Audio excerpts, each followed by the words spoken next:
I'm Dan Sweet. I'm Director of Public Relations and Communications for HAI. Again, we think this topic is really relevant.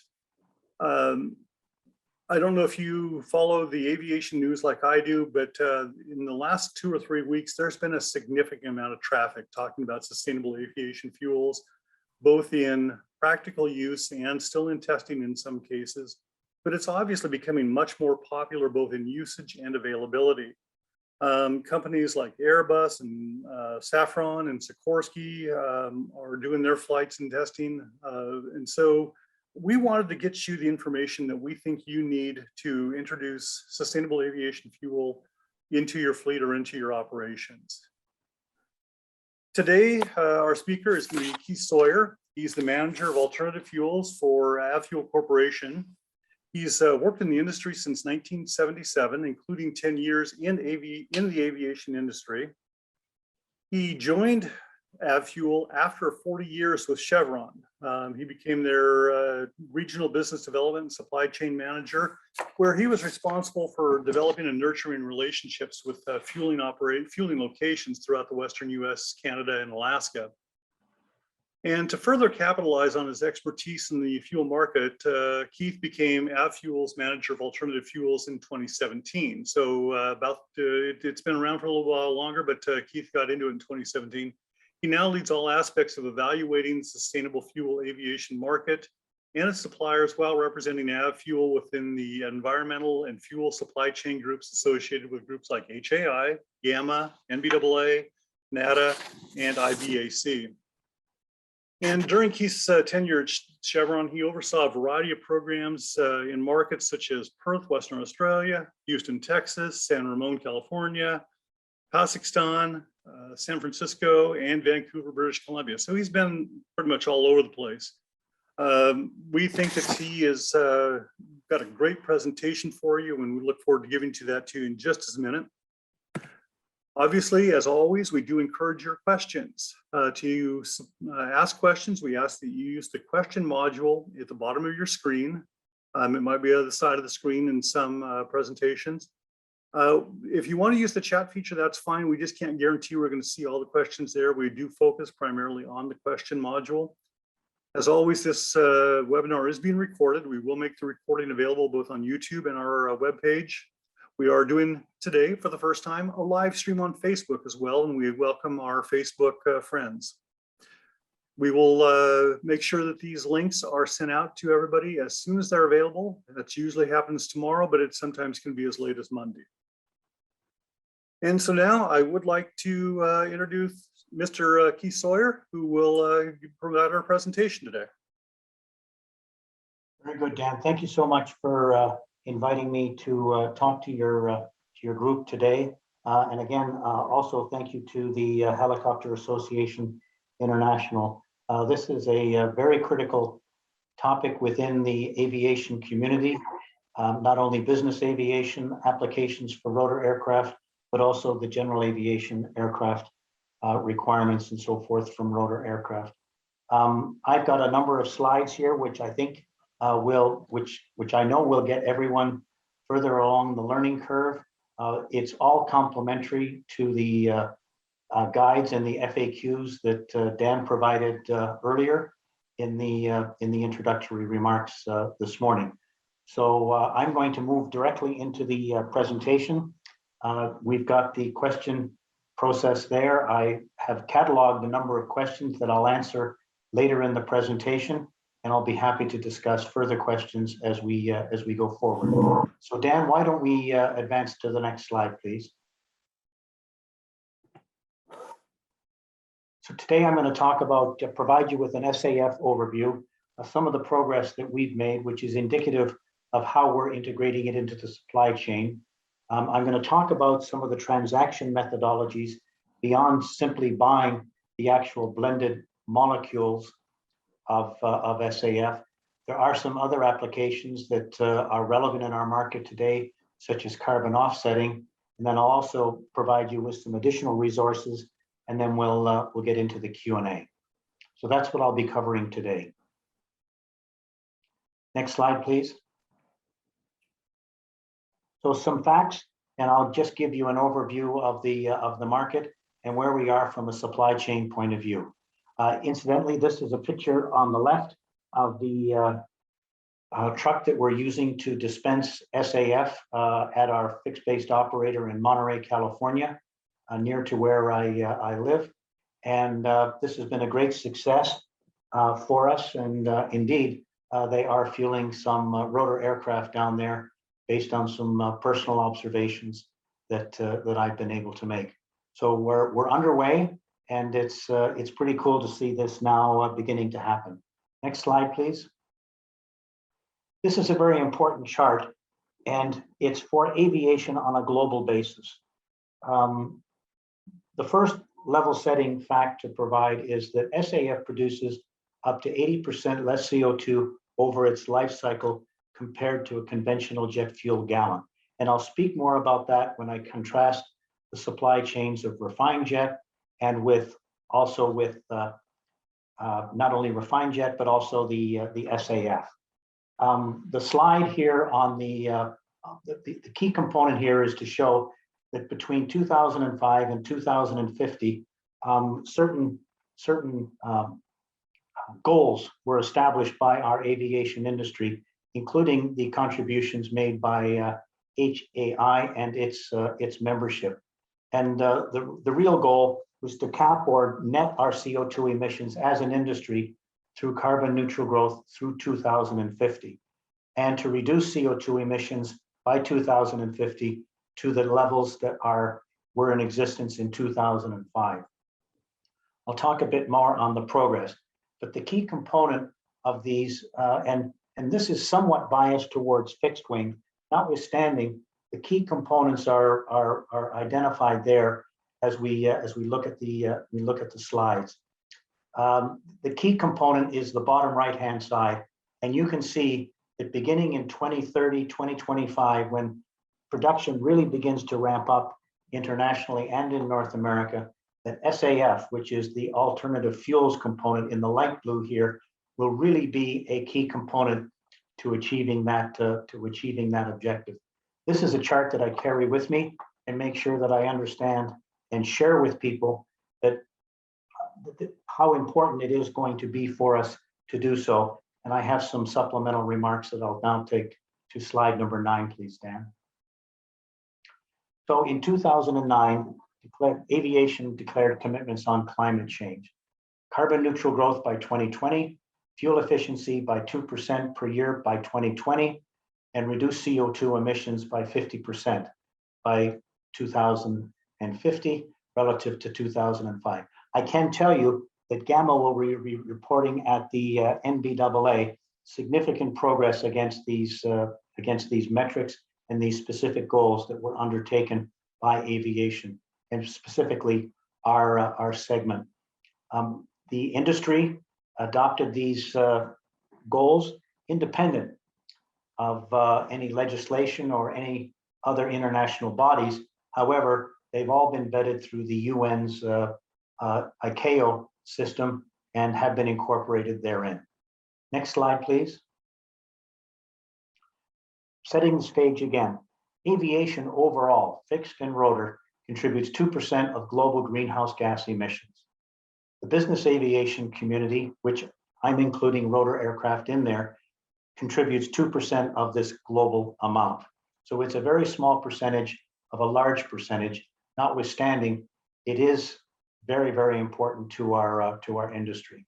As I've said, the largest reduction that we can have in emissions from our segment is by the adoption of SAF. And I also want to make sure that everyone understands from the get-go that SAF on a pre-blended basis meets the requirements of ASTM D7566. And as I'll share with you on the next slide, it is jet fuel conforming to 1655. Next slide, please.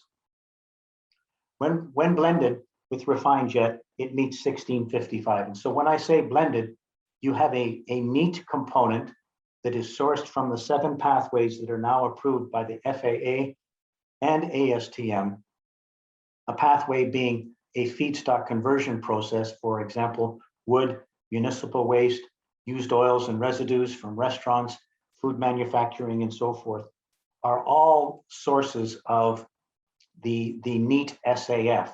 The SAF is then blended off airport by requirement to 7566 and then recertified to 1655. So the takeaway is that SAF, when blended in a conforming manner, is jet fuel, ASTM 1655 approved, Jet A or Jet A1. We also have in the United States various credit regimes that are promoting the use of SAF and low carbon fuels. I emphasize there California, which has had a low carbon fuel standard credit in place for some time, which affords a significant price reduction and credit, which is applied to the neat component of the blend. One has also been introduced in Oregon for this year implementation, and then in 2023 in Washington State. Others are pending in New York, Colorado, and New Mexico. And then we also have a large initiative underway. And now that the election has been concluded in Canada, I expect to see low carbon fuel standard type of credits introduced very quickly into Canada. Some of you may be aware that there's a blender's tax credit, a further incentive waiting approval within the various infrastructure related bills in Washington.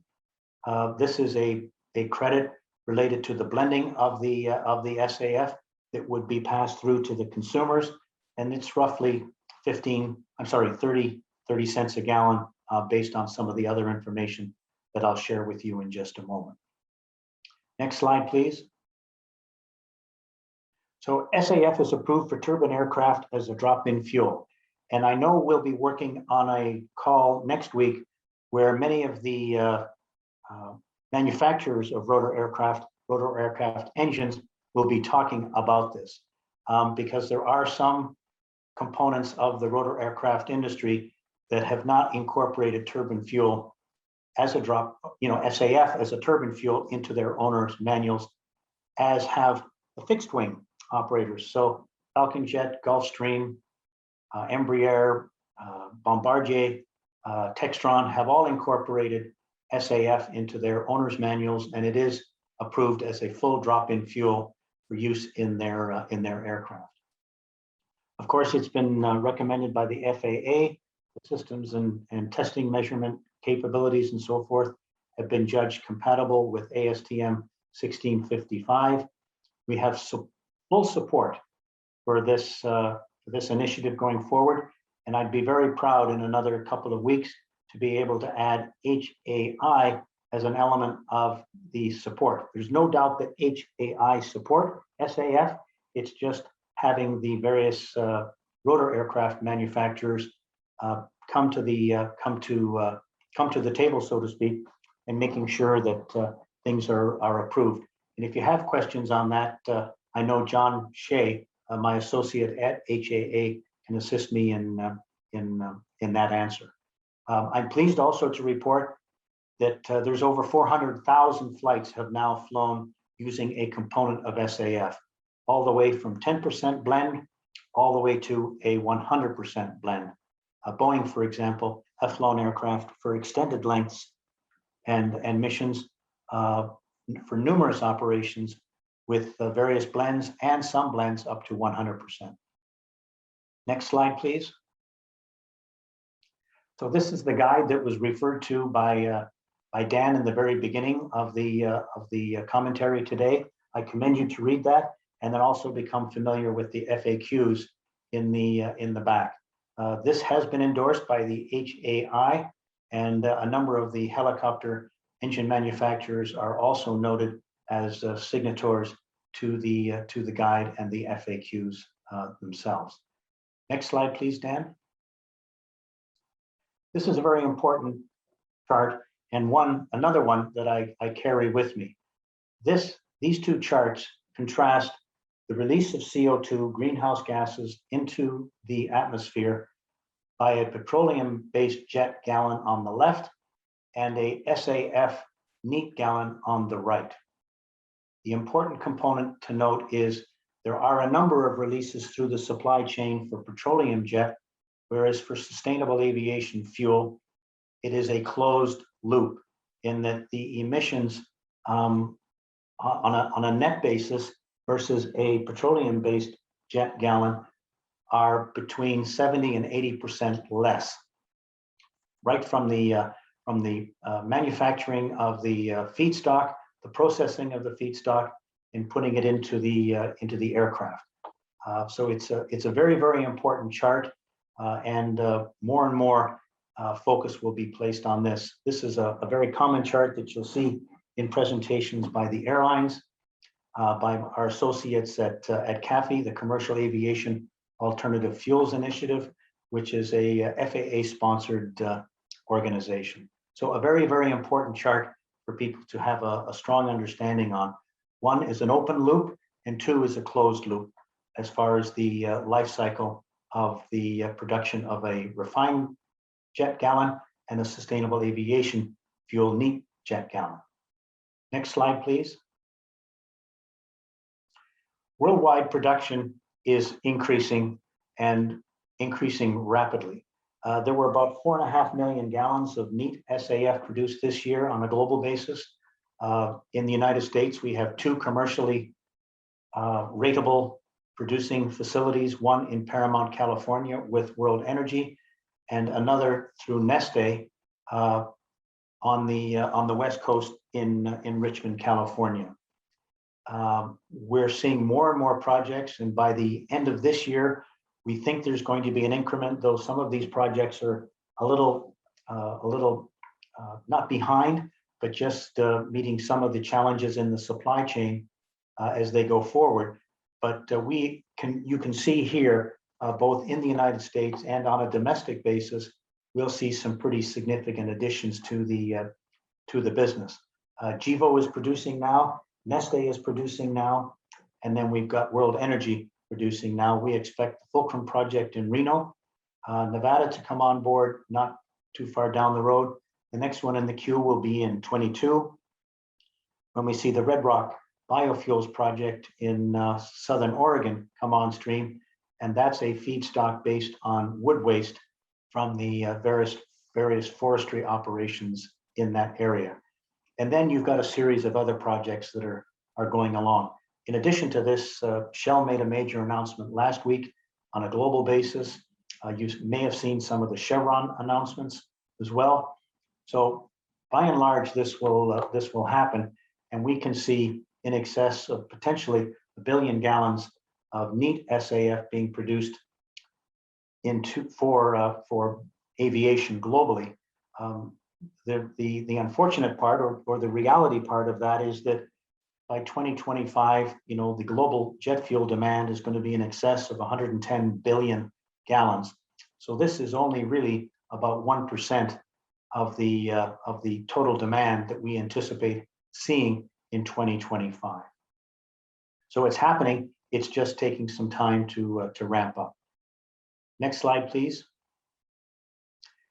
So for your operations that you are all fueling at or have on a proprietary basis, from refinery to the wingtip or the helicopter, this is how it all happens here on a global basis. Frankly, we have 137 refineries in the United States and 18 in Canada that are making jet fuel. They're all quite different in their makeup, and depending upon their crude slate and their product slate that they make. It's shipped, railed, or piped to intermediate storage facilities, finds its way through to airports. Typically, we're finding our rotor wing customers are buying from fixed-based operators and or airports specifically, who also operate as an FBO. And we're seeing some of our customers operating through their Bowser network as well. We also then see the airport getting, the fuel getting to the airports and then getting into the aircraft. So this is a very straightforward supply chain that it's been in practice for a significant period of time. Next slide on page 17 talks about how you then intersect and integrate SAF and its blending into the supply chain. So on the top left in the green, you've got a feedstock, which is Hefa number 2, which is what our supplier, Neste, use for used waste oils and residues. It goes into a renewable refinery and is distilled and manufactured. It then finds its way to a location where it's blended with crude oil-based fossil jet, which is coming from a typical fossil refinery, one of those 137 that we have in the United States, for example. It comes to a blending terminal. It's not blended in the truck, it's not blended in the Bowser, and it's not blended at the airport by regulation. It's certified to the very strict protocol of 7566 under ASTM, and then is immediately recertified to 1655 because it is then jet. It then finds its way to the airport or the corporate flight department, the rotor aircraft operator, in the same manner as we discussed on the previous slide. It's then into the refueler, the hydrant system, or whatever mechanism, ultimately to get into the aircraft. But I think the important part there, and one of the biggest challenge manufacturers have from slide 13, is to identify where the fuel can be blended. So you have to rail or truck or ship by ship on a marine basis the neat component to a location where it can be blended with refined jet to ultimately produce the certified SAF. Next slide, please, Dan. So the benefits of SAF, as you take these benefits and these statements directly into your operations, there's a significantly smaller carbon footprint associated with SAF, not only over its life cycle, but also through the emissions from the actual engine, such as less harmful particulate matter. I'm not a chemist or an engineer, and these are bits of information that have been provided to us as we're moving SAF into the marketplace as we speak today. It is there's no real difference in the performance of the jet fuel. For the long distance aircraft, there is a higher density that's notable in the fuel, which then may give them some additional energy and or range for their fixed wing aircraft. But it's basically the same. There are no issues at all as a drop-in product with respect to compatibility and integration into the infrastructures that helicopter operators may be using to source their jet fuel. It's fully fungible, and you don't need to be doing anything different than if you were receiving a normal delivery of jet fuel, 1655 jet fuel to your facility. Duplicate infrastructure is not required. Engine modifications are not required, and maintenance and so on and so forth is typically the same. And I'm certain this will be a feature in the talk that John and Dan are hosting next week, when you actually have the manufacturers on the webinar. Next slide, please. So rotor aircraft and business aviation activities are expected to grow. I see more and more helicopter operations in my airport, both in Monterey and in Livermore, California. We're getting significantly more special mission operations associated with business aviation and rotor aircraft. So I think that's going to continue to evolve and grow very, very quickly. And increasingly, customers, both fixed and rotor, are asking us for solutions on how they can get SAF to their locations. And we're working very hard to provide them that, and I'll come to that in just a moment. Next slide, please, Dan. So it positions you, and some of you may be in the rotor aircraft use for transportation of paying customers, for example, in New York with the helicopter ports and so on and so forth. There may be some of you that are moving supplies and or personnel in the Gulf to drilling platforms and so on and so forth.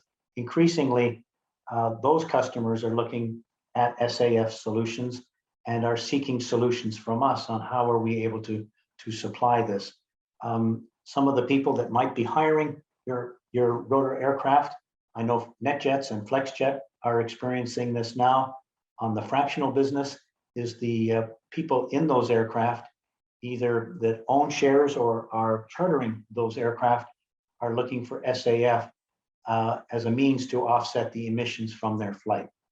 And it is an immediate solution. It's an immediate 70 to 80% reduction life cycle versus a refined jet gallon. Next slide, please, Dan.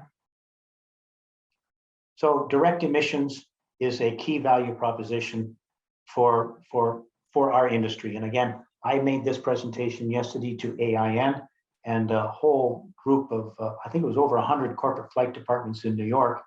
And again, I haven't changed the title here, but it is a very important value proposition for operators, for passengers, and for those on a leisure basis as we go forward. And we are seeing increasingly data that we need to be providing to our purchasers of SAF as Avfuel from Neste for the various data components that help them, the purchaser, incorporate SAF into their environmental, social, and corporate governance scoring, which is a key component now for the investors to be looking at as we go forward in business. So you'll see more and more of the ESG components becoming relevant, and more importantly, you'll see more and more aviation business units be incorporated into those global and corporate ESG standards. Slide 22, please, Dan. So our progress, and I'm quite pleased about our progress, largely focused on the West Coast where we have the low-cost environment. And I'll just give you a quick update here on the next slide, on slide 23, please, Dan. So we have SAF available on a continuous supply basis at the following locations. We've got a couple of additional ones in the queue, which we're very proud of, particularly in California, and one coming up soon in Washington. And we're also very proud to be the SAF supplier to Textron, Bell Textron, at their training academy in Fort Worth, Embraer in Melbourne, Florida, and Bombardier. We've supplied both to Canada in Montreal and also to some locations in California. And we're now in the process of delivering SAF for the flights that the demonstration aircraft to the static display at NBAA base will be making the week of October the 7th and 8th. Next location, please. Next slide, please. So these are some of the questions that I wanted to just highlight and get out front of before I go too much further with respect to SAF. So one of the most common questions I receive, what is the price of SAF, and will the delta between the refined jet and SAF price narrow? Well, the answer is yes. We anticipate the pricing to narrow significantly over time as the incentives kick in. Other states adopt incentives comparable to what Oregon, Washington, and California have done, and when we see increased supply. But right now, if you're in California and securing SAF for your operations, it's around 2 times the price of a refined jet gallon on a delivered basis.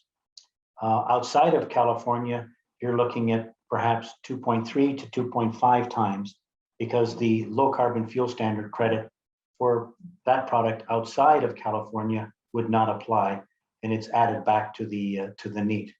But we do see in time a narrowing of this based on supply demand and the various incentives that will come forward both from the federal and from the various state levels, and possibly even airports may do other things to reduce the price, such as eliminate a landing fee or a fueling fee for the use of SAF. I shared earlier the projection for volume growth. It's coming. It's not as fast as we'd like, and even by 2025, it's only going to be in that neighborhood of around 1% of global jet production and demand. So there's a big gap to go as we go forward, but I'm confident that in time we'll see more and more of this. Delta Airlines, for example, made an announcement the other day that they want 10% of all of their jet purchases by 2030 to be SAF. And they're now contracting for that volume as we speak. The incentives I've talked about, which is a very common question, more specific to people that are outside of the regions where there's a low carbon fuel standard credit. Supply and demand is focused on the West Coast of the US and Canada. We think British Columbia will announce an incentive soon under the Canada plan. But because the SAF is a lower price here by a significant amount, it is becoming the demand center and the production center. And there's quite a few of the projects that I've talked about on those earlier slides, slide 13, that will be focusing the delivery of their SAF for blending to California. The documentation is very important when customers receive that. And what I'd like to do, Dan, is if you don't mind, I'll just move to the next slide, and then I've got to come back to 24. So if you go to the next slide, please. So when we, and this is representative of industry, when we deliver a load of SAF to a customer who's going to consume this, we provide to them the document on the right, which many of you will be familiar with, which is the certificate of quality or the certificate of analysis conducted by an independent surveyor. This document is the document that confirms that the product has been blended to 7566 and recertified to 1655. And we deliver this with each load. More importantly, at the very bottom, you'll see circled in red is the renewable component documentation. In this instance, for this C of Q, it's I think 30.51%. It's pretty small there. But the range, the blend ratio is been ranging in the United States between 28 and 32, 33% on a ratable basis.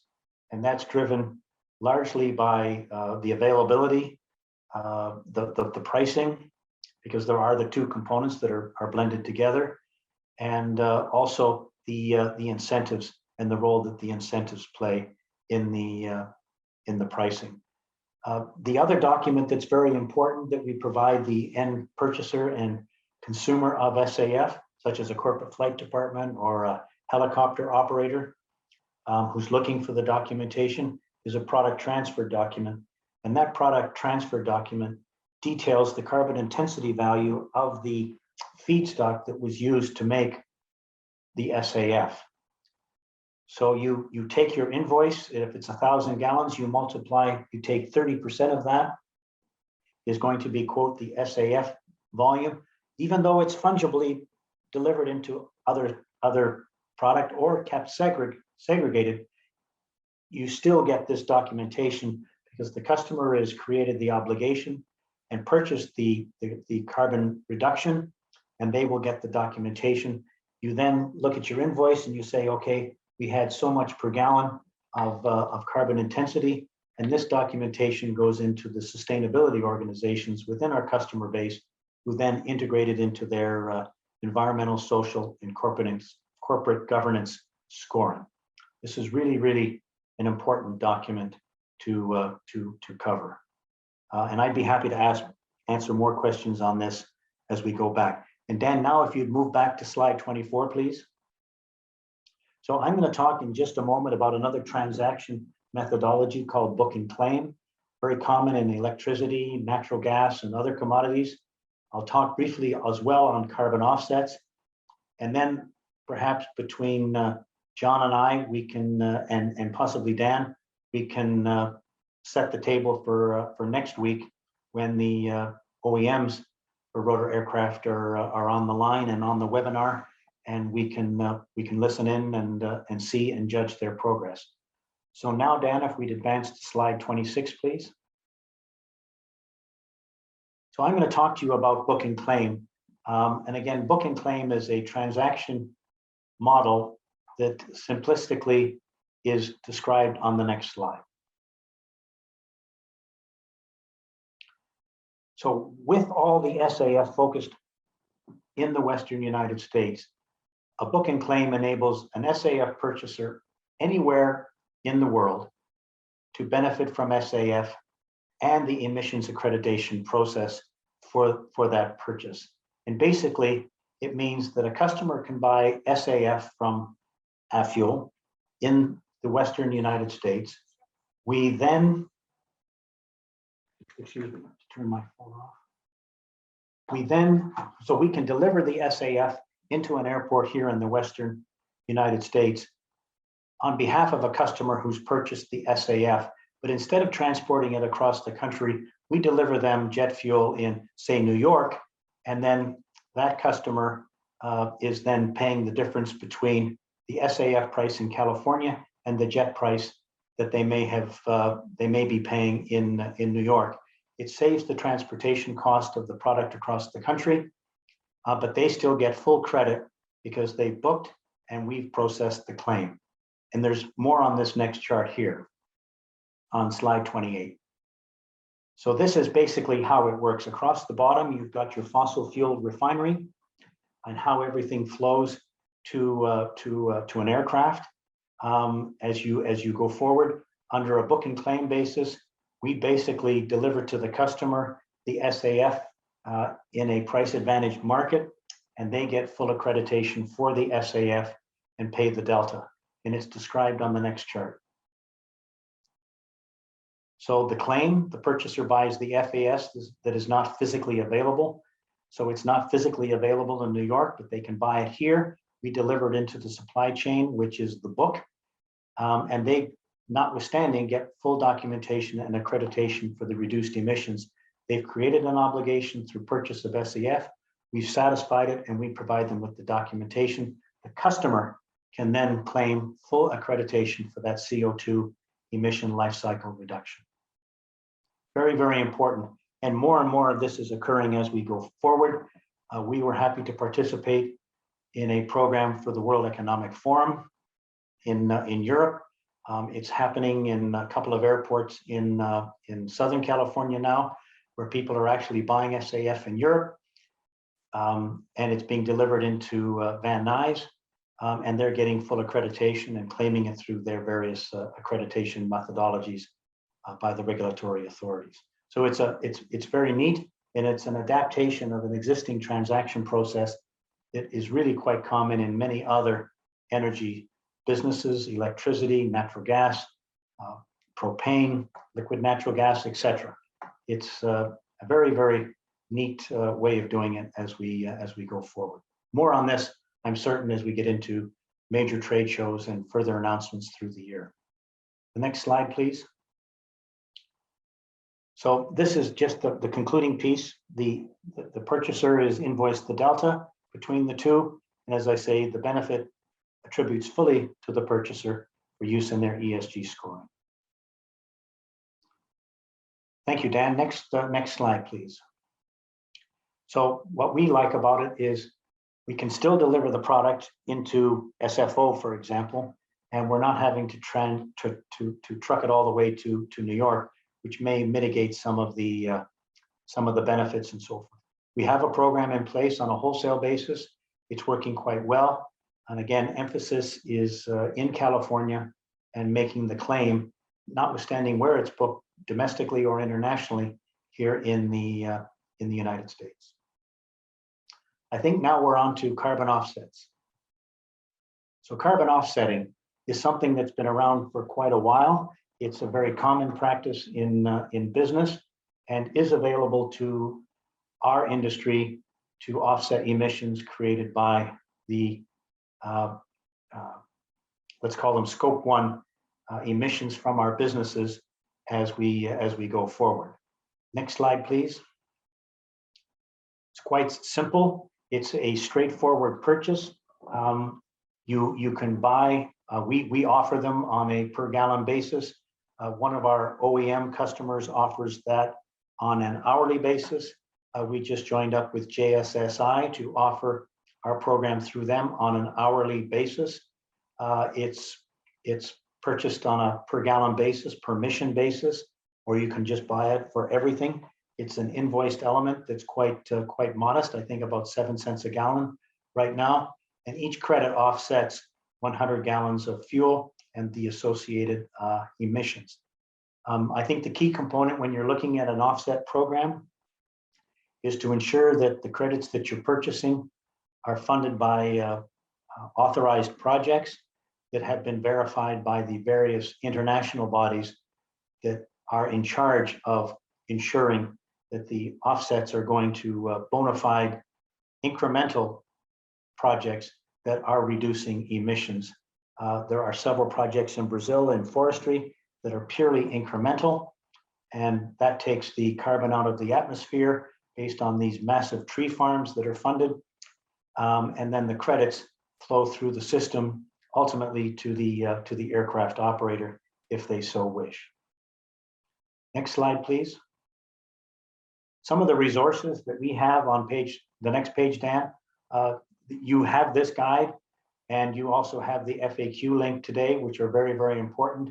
And there's other links that are inside this guide that will be very helpful to you all on getting further information on SAF and how it's being integrated into the supply chain. Also on page 36, we have a number of information sources, brochures, blogs, recordings, news. This presentation will be posted tomorrow on our web page. With respect to this, the newest edition we have is we have a venture now to integrate a no-lead avgas into our supply chain on a proprietary basis. Very pleased with that. And more and more sustainability is coming to our business. Whether you're using biodiesel at your airports to fuel your helicopters, or you've got solar panels on your hangars, there's just a range of things that are covered, and more information is available on our webpage. Next page. Just some information, our advertorial for Avfuel. We have 650 branded locations in the United States, about 25 in Canada. If customers are interested, they can buy from us at over 3,000 plus locations on a global basis. We are a logistics solutions company in being able to get all of our products and all of the attendance support solutions to our customers on a global basis.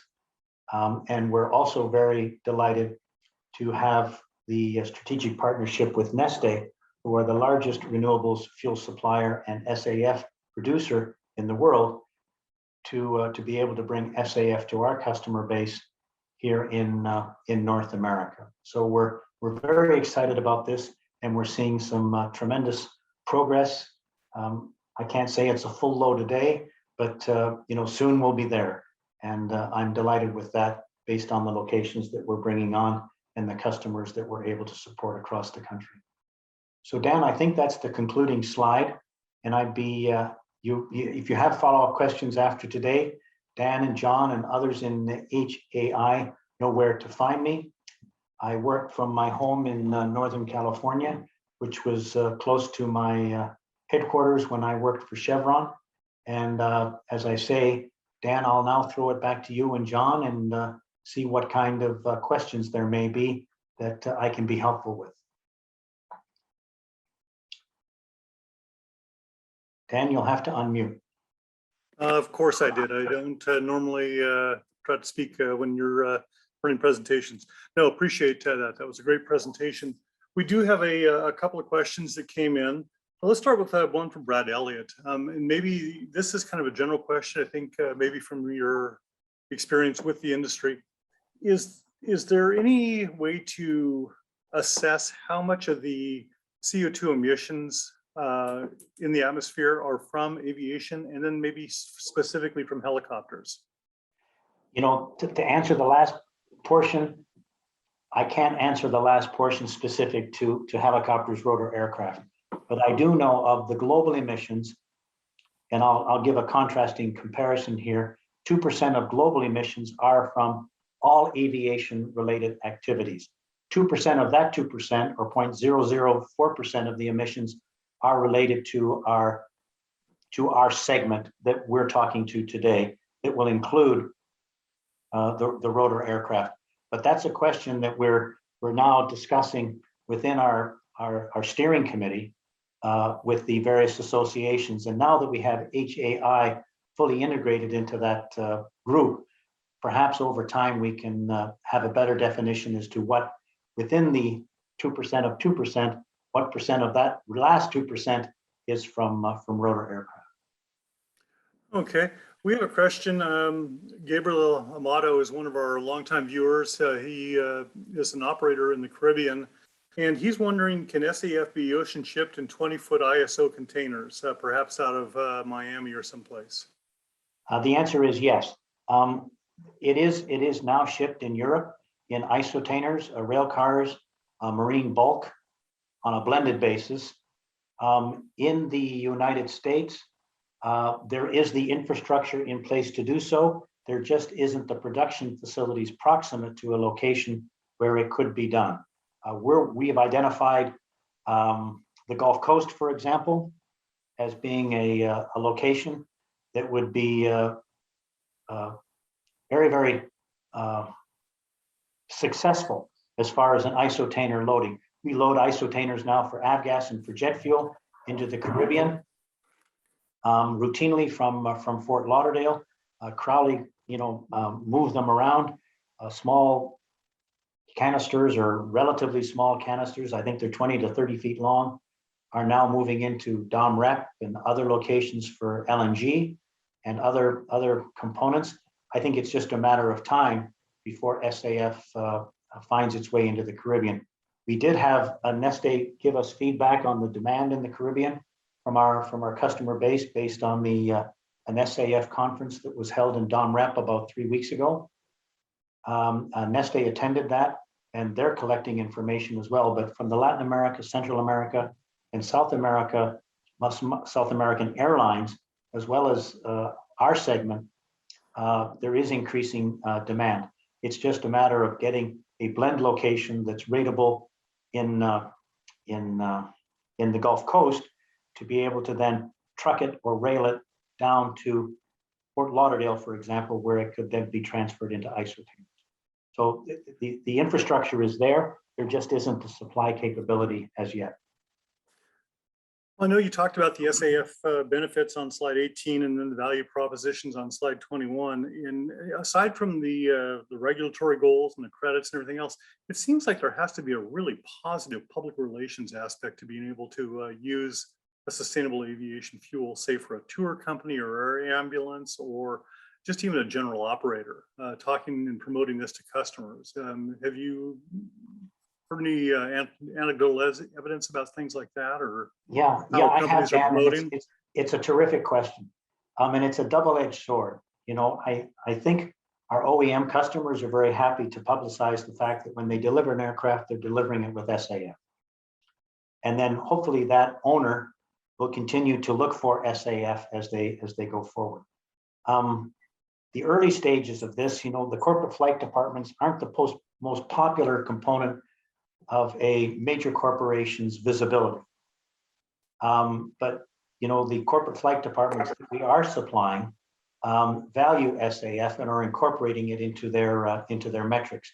I think by this time next year, you may even see a line item in their ESG metrics in their annual reports that comments that in addition to reducing, for example, take UPS, they've got biodiesel, they've got electric trucks. Their facilities are heated, through solar panels and so on and so forth. That there may be a line item that says from our aviation operations, because they're flying hundreds of aircraft, in addition to what we've done on our ground-based activities, these are the reductions that we've done. So yes, there is a PR value, but right now, there's a compelling use by corporate flight departments and private operators, such as those you described, to say, yes, we are using SAF. But then the other side of that is they're not really that keen to draw attention to the fact that they've got a corporate flight department. And I think it's settling down. A year and a half ago, there was a lot of flight shaming over in Europe and so forth that crept a little bit into North America. But I think by this time next year, flight departments, operators of helicopters and other, the airlines, United Airlines make no secret about their use of SAF. Delta make no secret about their commitments that they've made to purchase SAF. Lufthansa, KLM are all doing the same. Air France, they're all doing the same thing. Airbus made their announcement today on Mobile, Alabama. So it's coming, but it's each company is going to be different, and each purchaser is going to be different. Great question. We've got a question from Phil Kemp. Brings up a good point for me. Will pricing remain stable, and will it remove pricing spikes from the volatility of traditional crude oil pricing? Well, typically we're seeing a more narrow variation in SAF pricing. And if you think of the simple math, you've got a neat price component, which is fairly well predictable. And there are even some postings through Argus and Opus on a global basis on SAF posted pricing for the neat product. And then the jet fuel pricing, will vary based on crude.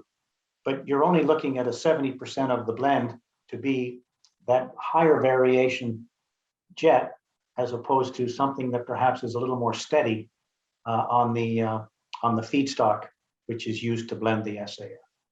Okay, that seems reasonable. What are some of the bigger challenges to making SAF more readily available? And when do you think that we could expect to see SAF at the majority of FBOs? Very good question. I would envision that we'll see a significant portion of our FBOs by 2030 having access to SAF.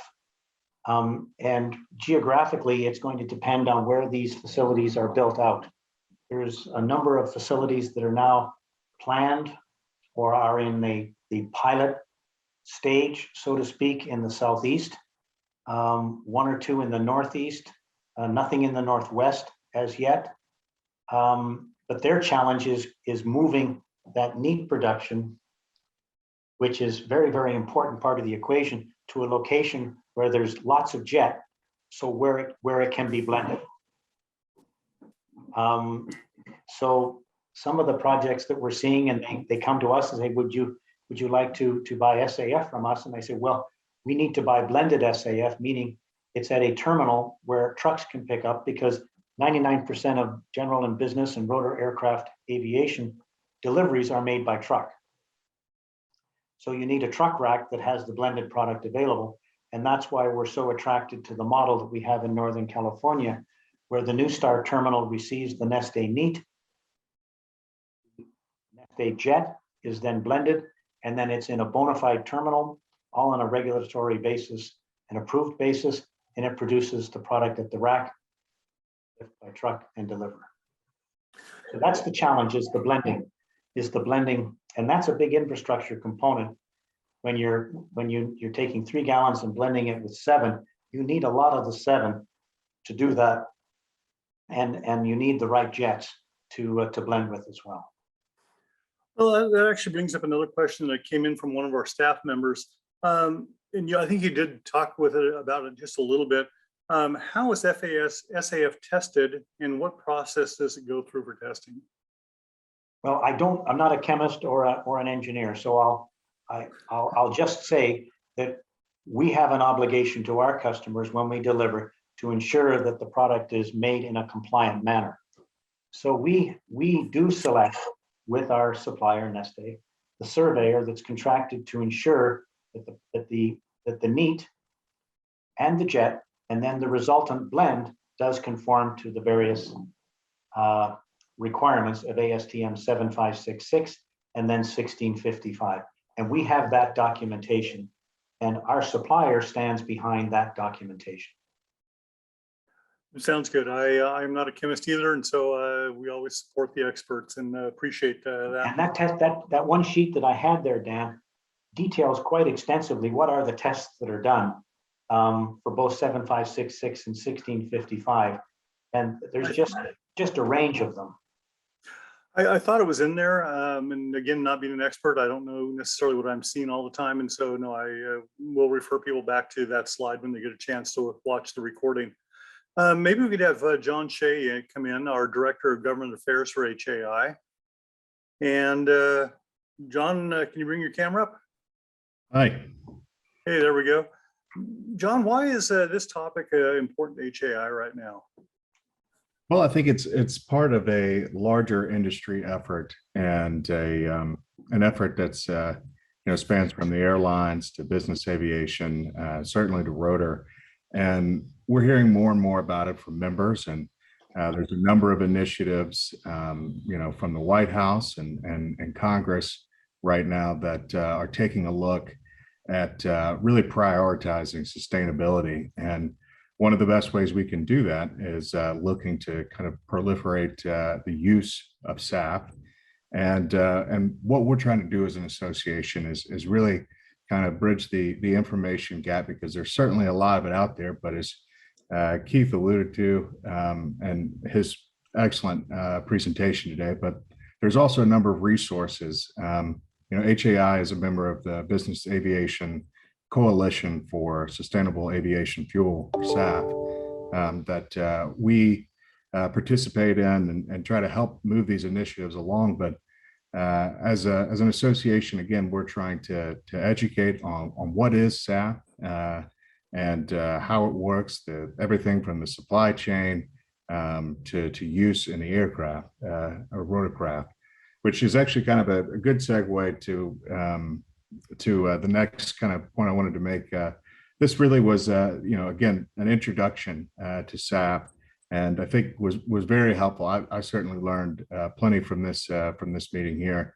But next week, at our regularly scheduled time, 4 Eastern on HAI at Work, we will be meeting with some of the leadership from the OEMs, from Safran, from Bell, and from Airbus. So we'll be hearing from their CEOs and top level leadership directly in their presentations. And we'll also be hearing from their subject matter experts and a panel discussion and Q&A. So those OEM related questions, some of which Keith kind of alluded to earlier, there'll be an opportunity to get in the weeds on some of those as well. So again, our mission here is just to provide this information and to kind of keep things moving in the right direction. And along with the documents that'll be posted, I'd encourage folks to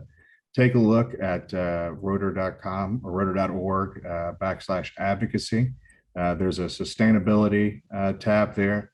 It goes through a number of our efforts that we're working on Capitol Hill to try to make this all possible. But appreciate it, and thank you much. Thanks, John. Keith, do you have time for one more question? We had one come in late. Yes, sure. This came in from Eurico Lima from Angola, and he says there's mainly talk of the use of SAF in the United States and Europe. Corsia defends that there is a reduction of up to 0% emissions in 2050. What impact will this aviation fuel have in terms of consumption in less polluting continents such as Africa and South America? Considering the huge consumption on the Asian continent, it is expected that SAF will also be exported there. So I guess he's got several questions. How will this become available in Africa and South America? And will it ultimately be used in Asia to help reduce emissions there? Yes, so I don't know if Angola as a country was a signator to the ICAO sustainability initiatives under Corsia. So I'd have to research that. Notwithstanding, South Africa, the South African region, Angola, South Africa, Mozambique, the former Swaziland, I forget the name of the new name of that country. This is an exhaustive resource and feedstock base that exists in those countries. And we have a lot of alcohols now being made from sugarcane and so forth in that region. My thinking is that it's natural that that feedstock will find its way into the supply chain through the various refineries that exist in that market. But I would have to check to see if Angola is a signator to that ICAO regime, then under CORSIA, they would have certain obligations. Now, business aviation's qualifications to report under CORSIA is typically the cut-in volume to have to report is around 1 million gallons, or 4 large fixed-wing business aircraft. So I just don't know where, you know, rotor aircraft operations as an individual operation would fit into that mechanism. But it's something that I think through your involvement with our association, more and more, John and Dan will be able to be articulated about that as we go forward. But there's no question, I've seen presentations from the various producers, the resource analysis for feedstocks in the African continent, and there's an abundant resource there. Now, as far as Asia, Asia will probably emerge as one of the top 3 producing locations for SAF in the world. I think right now you've got the Neste refinery in Singapore, which is in the process of being twinned, which will get up to almost 500 million gallons of production of SAF by 2025. That was on the chart that I shared. And it's also, that may have been metric tons. And then they're also working to twin their facility in Rotterdam.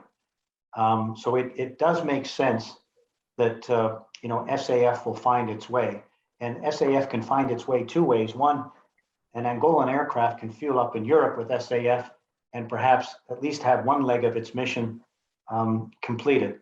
Now, as far as domestic availability and production, we'll just have to see how that evolves over time.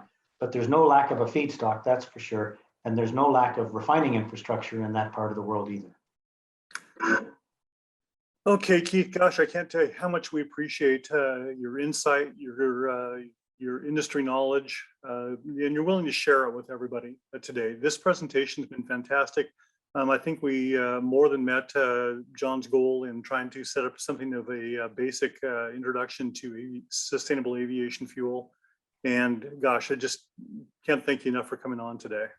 Well, Dan, thank you. And thank you, John. You know, the rotor side of our business is very, very important, and it demands very specific logistics and support, whether it's in the continental US or up in the lower 48 or up in Alaska, where we do a great deal of business as well in the rotor aircraft segment. But please keep us posted if there's further information we can provide. And again, thank you for this opportunity, not only for me, but for my company to be represented as part of the SAF sustainability solution for HAI. Well, we certainly thank you. John, thank you as well.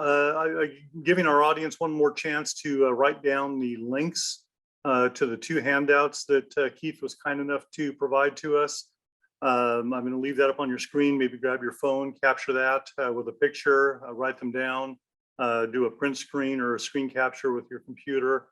I'm going to leave this up for about another 10 or 15 seconds, and I do need to jump into a couple of other housekeeping items. Or you can always pause the video too. Let's just go with that. I'm going to go ahead and advance. Save the date. As John and Keith just alluded to, next week's is part 2 of this sustainable aviation fuel. This time it's the OEM perspective. We will have messages from senior leadership from Airbus, Bell, and Safran. And then we will also have some of their subject matter experts on to make presentations about their use and development, introduction of sustainable aviation fuels into their products. And then their subject matter experts will also be available for the Q&A session that follows at the very end. And so we are grateful to them for joining us next week. October 7th, most parts of the world, we are starting the migratory bird season. There's going to be a lot of birds in the air. And so bird and wildlife strikes, especially this time of year, there are also plenty of deer on the runway, places that, so for some of the helicopter operators that use runway, how to avoid bird strikes, wildlife strikes, and how to then report them as well. That's another very important aspect of wildlife strikes. As always, we will send out a short poll, a survey to you, the people who watch this afterwards. We do appreciate your input. I was looking through some of the input today. We do look for your suggestions for future webinars. I've got a couple of great ideas, and from your suggestions, we will bring those to you in the near future. Also, if there's anything that HAI can do for you, we are really trying to ramp up our member services. If there's something that you feel that we're lacking in, we can offer more. Or if you think we're doing a great job and you want to compliment us, let us know that too. The easiest way to do that is through the email address, president@rotor.org. We are here to serve, and we look forward to hearing from you. That does wrap us up for this week. We are grateful that you took time out of your schedule to watch us, either live or on the recording. We know that you have a busy week, and we look forward to providing services again in the future. Until next week, we ask that you be safe, that you fly safe, and we will see you very soon.